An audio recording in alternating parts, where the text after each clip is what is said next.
Guys, it's Leah. Welcome back to my channel, and welcome to my favorite video to film every year, my top 10 books of 2023. This year, I'm not gonna lie, I had a little bit more of a struggle choosing my top 10 books of the year, but not in the way that everyone kind of wants at the end of every year, but more so this year my reading year wasn't the best. Don't get me wrong, I did read so many incredible books. I found some new favorites that I am so excited to talk to you about, but normally I have like top 10 in my brain at the end of the year already ready to go. And this year, unfortunately, that wasn't the case. I did have to think a little bit more about why everything is on this list. I definitely have some books on here that weren't even 5 stars because I didn't even get 10 5 stars in 2023. How does that even happen? But yeah, this is all about my favorite, my top best books of the year. We are going to start with 4 honorable mentions. I loved these 4 books so much, and they only very narrowly missed the top 10 mark. And the first one we're going to talk about briefly is Penance by Eliza Clark. I absolutely love this. I have not been able to stop thinking about it since finishing it. This is essentially a literary fiction read that really goes into true crime. It is based on a real case. We are set in this small English town on the coast on the eve of the Brexit vote, where this 16-year-old girl is murdered. And this book is narrated through interviews and transcripts and just an array of really fascinating and unique narratives. But we are basically following this journalist who has dedicated herself to this case and studying it and working on it, and it is just such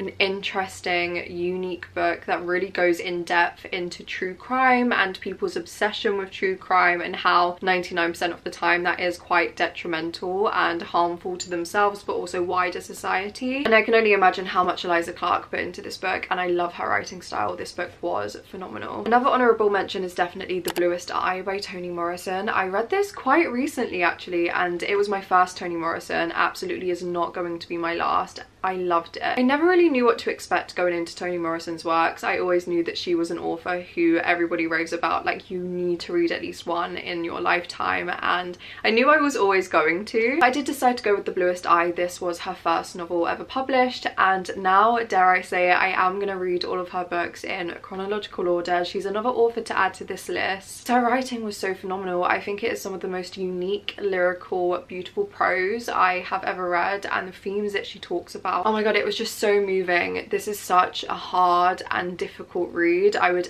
absolutely urge you to check trigger warnings if you were going to decide to pick this up. I didn't, and I definitely wish that I did. The book really did not hold back on the gruesomeness and the details, and there is a lot to do with children and assault, so I would definitely check trigger warnings. The book as a whole, the narrative, the storytelling, and Toni Morrison's writing style was astonishing. It was such an imperative read. I feel like I completely understand now why I see this on so many lists. But yeah, this was incredible, so I had to mention it. Another honourable mention was Starling House by Alex E. Harrow. I absolutely loved this when I read it. Like, I cannot stop thinking about this book. I am a girl who is a sucker for a sentient house. Anything that is gothic has this sentient house as a character where it has its own emotions and characteristics. It is one of my favourite things ever, especially when it comes to reading. And the way that Alex E. Harrow did it was one of the most unique ways that I have ever consumed this type of story or a haunted house story, and it was brilliant. In this, we are following Opal, who is from a pretty rough background. She is just living with her brother, their family, like everyone else is out of the picture. She isn't really well off. They are really struggling to live, and all she really strives for is to give her brother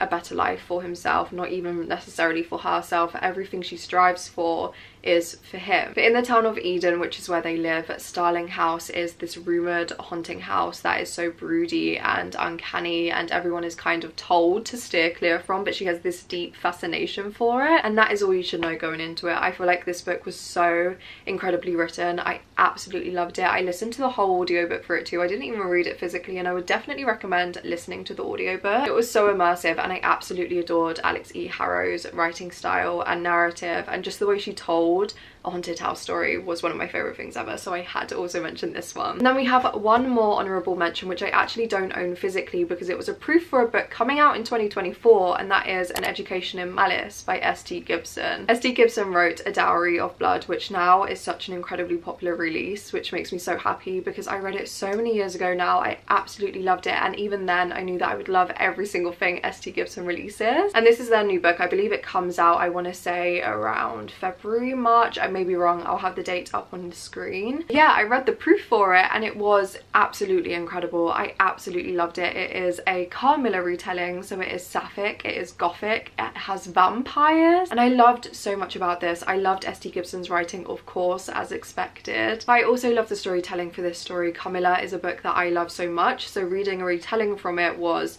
one of my favourite things in the world. I loved the way the characters were explored in this. I loved the sapphic element. I loved the exploration of coming into your own sexuality and exploring that. I loved the dark academia university setting. I loved the dynamics between the headmistress and Carmilla and how that was explored. I just loved so much about this book and I am constantly thinking about it. I'm so excited to get my hands on a physical copy and for it to come out and to read other people's reviews. And yeah, if you were looking for a book to read in 2024, a new 2024 release, I would wholeheartedly recommend An Education in Malice. It was so good. But yeah, those are my 4 honourable mentions. I loved all of those books so much, but now we're going to go on to the actual 10. My 10 favourite books 2023. We're going to kick that off with number 10, The 7-Year Slip by Ashley Poston. This book is another really recent one that I read and another one that I have not been able to get out of my brain. I am wholeheartedly obsessed with this book. I completely understand the hype. Going into it, I really did not know what to expect. I had also read The Dead Romantics this year and I liked it, but I didn't think it was anything groundbreaking. I thought the hype for it was pretty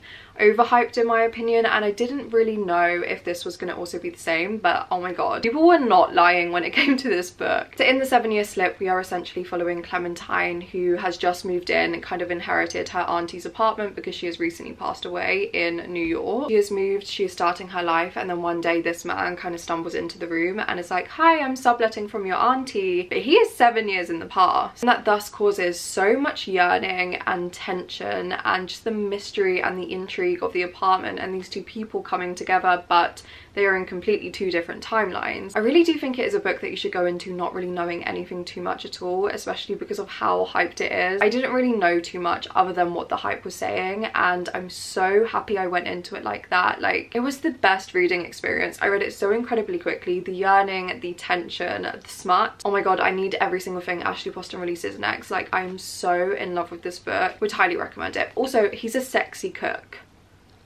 What more could you want? In number 9, we have a book that I read towards the beginning of the year, and that is Severance by Ling Ma. I'm not gonna lie, I really was not expecting this book when I first read the book to be one of the best ones that I read in 2023, but reflecting on it now, honestly, if I did reread this now, I feel like I would love it more than I did the first time, and I can't stop thinking about it. And I read it in like February, March. But Severance is this post-apocalyptic kind of end of the world story that really discusses consumerism and capitalism and how all of these things and the way that we consume stuff as a society will continue to exist even if the end of the world happened. This just had one of the most unique concepts I have ever read, I have ever heard of. I loved the way that the apocalypse and how we see like zombies in modern day media, how Ling Ma used that concept and twisted it completely on its head in order to portray and represent consumerism and capitalism. I thought it was genius. And on top of that, I also just loved Ling Ma's writing style so much. I honestly cannot believe that I didn't rate this 5 stars at the time of reading it, and that is why I want to reread it so bad, because I know I will like it more now. It will probably be a 5 stars now. But yeah, it's just one that I've never gotten out of my head, and I feel like every single person needs to read it. It was undoubtedly one of the best books that I read this year. In the 8th spot, we have Human Acts by Han Kang. This year, I did finish all of Han Kang's books that have been published and translated into English. She is undoubtedly one of my favourite authors, and I loved this one so much. This was the last one that I read actually, and I already miss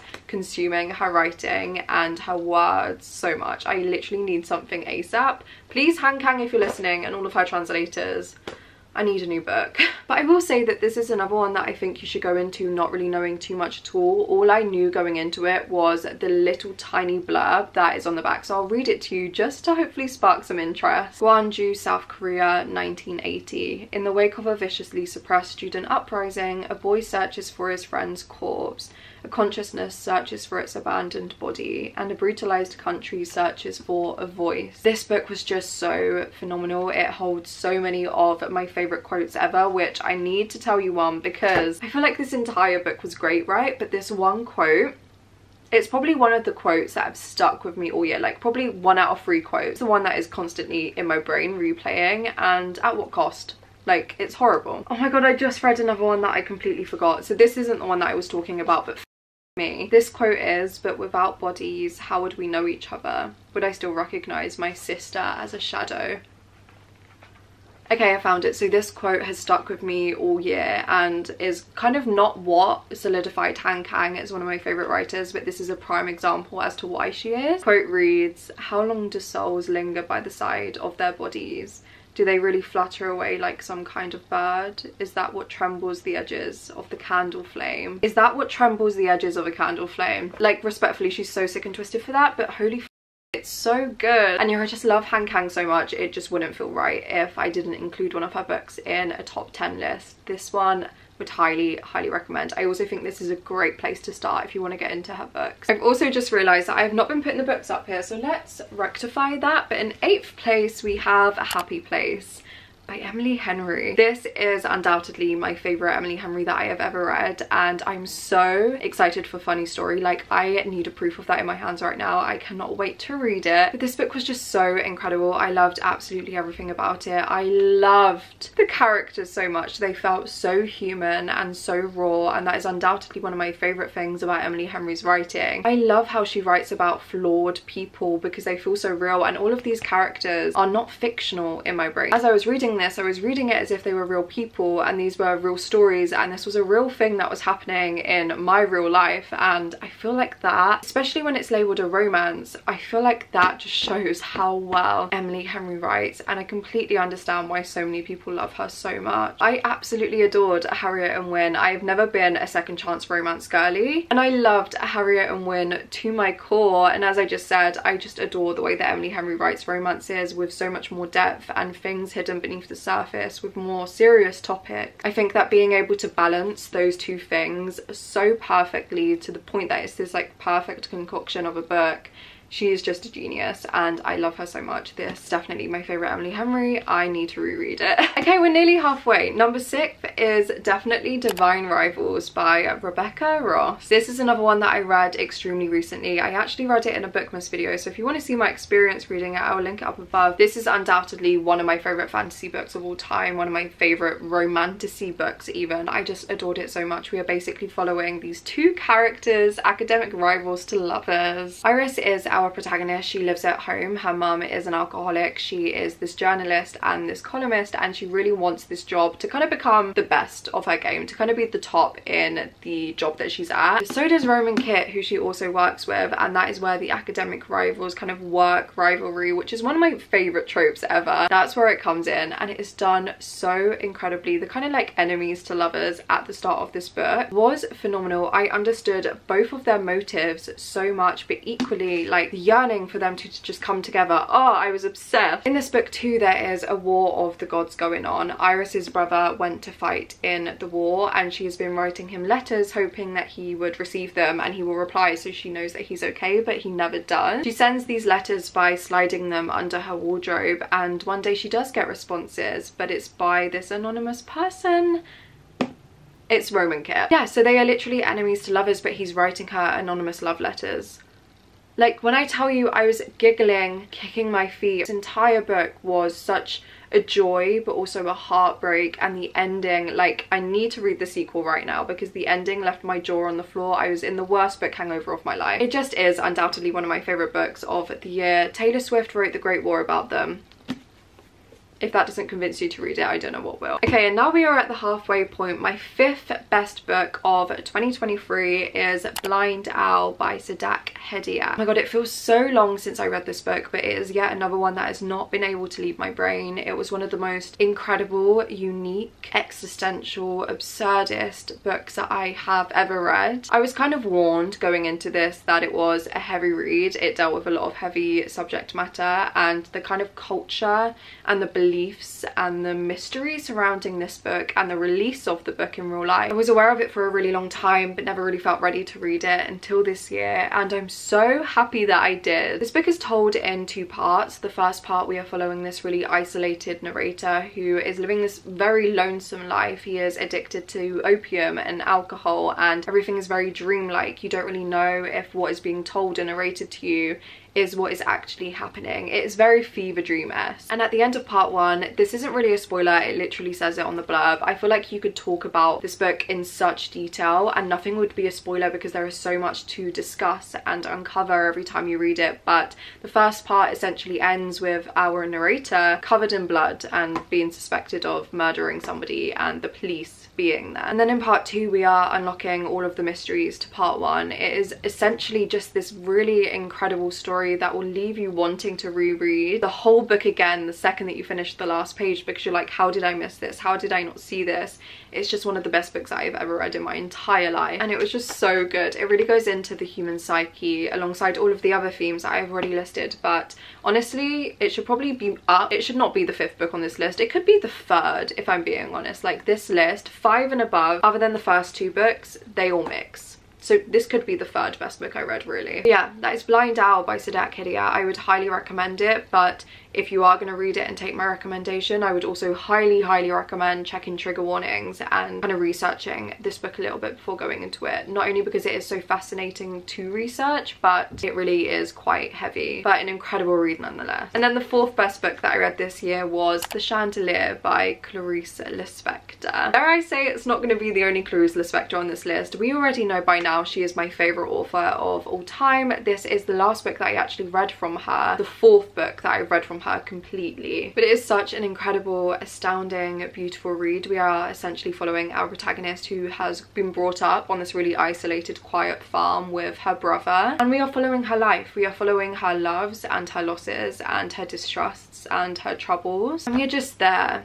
alongside every single step of her life and the beauty of it and the terror of it. And I just love every single thing Clarice Lispector writes about so much, even if it isn't this grand plot. It's just the most beautiful thing I've ever read every single time I pick up a new one. And honestly, whilst I was reading this, I was researching a lot about Clarice and I was getting to know her a little bit more and her life was so fascinating and so heartbreaking and so interesting. And this book too is labelled as the one that is spoken about the least, which I can't even fathom because I just loved it so much, but equally I love all of her books. I just adored this so much. It feels the exact same way that it feels to sit on a train on your own. The sun is setting outside, the sun is like pouring into the train carriage, and you are journaling or you're listening to music as you are just watching fields go by. It's the exact way that this book feels to me, and I love it so much. I'm just going to treasure everything I read by Clarice Lispector forever. And on to number 3. This is actually quite hilarious because it is so different to the last couple of books that I've spoken about. Rosalie Tear by Mariana Zapata. As I said, Blind Owl could absolutely take the 3rd spot. Everything on this list, to be honest, other than the top 2 books,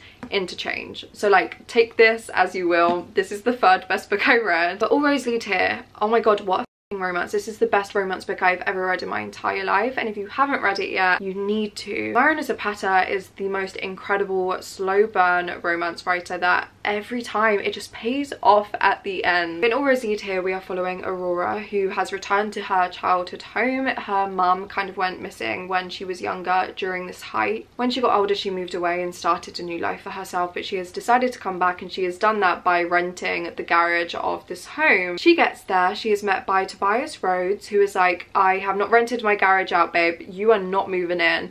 And his son is like, Dad, sorry, I did it. She kind of has to stay, and that she does stay, and it causes so much tension and this kind of like locked room because he essentially is living like in the house next to her, but they don't really like each other. The way that Tobias and Aurora start with one another to the place that they end, the understanding they have for one another, the grown-up like maturity and the love and the compassion and the appreciation for each other and their families. I loved it so much. And on top of that, the yearning and the tension was absolutely one of my favorite things. This book had me giggling, kicking my feet, screaming, throwing up. I was doing it all. Like, no romance book ever I think is going to top this one for me. I already want to reread it. And yeah, I think again, just go into it not really knowing too much. It is definitely a winter reread. There are Christmas scenes in this. It's just the perfect small town romance with a bunch of tension. And also picture Pedro Pascal when you read it and thank me later. It was just so good. Okay, and now we are on to my top 2 books of 2023. I adore these 2 books with my whole entire heart. Like, I think about them constantly. And number 2 is Our Wives Under the Sea by Julia Armfield. This book in 2023 absolutely carried so much of my reading. I literally have been thinking about it about 80% of the year. It's just one of the most astonishing books I have ever read. We are basically following Leah and Mary. Leah is this deep sea diver. She goes on like deep sea missions every couple of months, but she always returns perfectly fine. When one day she has gone on an expedition and she just doesn't return for like 6 months. It follows the grief of Mary not knowing whether she's lost her wife. It follows what happens when one day Leah does return, but she is a little bit different than when she first left. The book is so open to interpretation too, and I absolutely adore books like that. But yeah, we are following Mary and the grief that she has when one day Leah does return, but she isn't the person she was before, and how you kind of come to terms with that and the consequences of all of that. And it was just so good. It is one of the most quiet, bleak, melancholic, like, imagine what it must feel like to live in a submarine under the ocean for months. Quiet and the desolateness of it all. That is how this book felt. And Julia Armfield's writing too was some of the most beautiful stuff I have ever read. There is again another quote that has carried and stayed with me for the entire year. And this one is a little bit longer, so feel free to skip if you don't want to hear the quote, but it is, "They told us hope wasn't lost so often that it became impossible to live with it. It's too hard trying to exist between these poles of hope and death. You just find yourself imagining all these possibilities, all these possible sisters wandering around half unseen, like people with sheets over their heads. Except that somewhere among them, you know that one of them's real, one of them's dead, and one of them's the ghost." Anything to do with candle flames, the moon, ghosts. But yeah, this book was just such an incredible depiction of grief and loss and love and melancholy. It was just incredible. I am so excited for Private Rights by Julia Armfield coming out in 2024, but equally anything she ever releases, I'm just in love with her writing. And then the best book that I read in 2023, the one that has topped it all for me, undoubtedly, by honestly quite a landslide, is Near to the Wild Heart by Clarice Lispector. Nobody is surprised that this is the top book that I have read this year. I have spoken about it a multitude of times, every single video that I do where I'm recommending books. But oh my god, this book has become one of my favourite books of all time, like in my top 3 favorite books of all time. And it was also Clarice Lispector's debut novel. And this book I actually read in January. Like, I kind of knew when I finished it in January. It did take me a little bit of time to read. It's Clarice Lispector, like, it isn't like some fluffy romance that I'm just gonna binge read. It took a little bit of time, and I'm so happy that it did. And I'm so happy that I went into this not really knowing anything, not really knowing what to expect. I had only read Agua Viva by Clarice Lispector before, knowing that I had loved it and rated it 5 stars. But I didn't know what this one was about, and knowing it was her debut, I was a little bit like, it might not be as good as Agua Viva. It was better. All I really want to say about this, like I did the Chandelier, is that Clarice Lispector writes so brilliantly about the experiences and what it is like to be a young woman, being a young woman in your 20s, and how you navigate all of these life experiences and all of the things that are thrown your way, the terrors and the joys of life. She also really talks about death and the afterlife and her philosophy surrounding it, and just philosophy in general, which I absolutely adore and so much aligns with my own personal opinion and belief on all of that. And then to top it all off, her writing is just the best, most beautiful writing I have ever read in my entire life. And I know I say that about a lot of authors, but with Clarice Lispector, she tops everybody for me. Like, she is undoubtedly my favourite author, and I'm so happy that this was the year where I established that and explored it. Yeah, I feel like I almost want to do an entire video where I just read quotes from this book. Like, maybe I should do a video where I try to convince you to read Clarice Lispector. that could be fun. But Near to the Wild Heart questions whether any of us truly know who we are and the consequences of that and the existentialism of that, and it was just so good. If you have been thinking about reading a Clarice Lispector and you just haven't for whatever reason, or you don't really know where to start with Near to the Wild Heart. Even though it is my favourite currently, it will make you want to read more from her, and it will just leave you absolutely reeling in the best possible way. It was just the best book ever. One of my favourite books of all time now. I'm gonna think about it for the rest of my life. I just realised that I left half of them up there and I didn't even put the other half up there, but these were the 10 best books that I read in 2023. Although I feel like 2023 for me as an overall reading year wasn't the best, I don't feel like I had as many books that I was obsessed with as I did last year. These top 10 are a reminder of how much I love reading, and every time I look at these books I'm filled with such joy and heartache also, but mainly joy. If you have read any of the books that I have mentioned in this video, please let me know what you also thought about them, whether you liked them or you disliked them. And also please let me know what your favourite book of 2023 was. I always think that this is the best time, the best way to get book recommendations, and I kind of want to read a lot of your favourite books of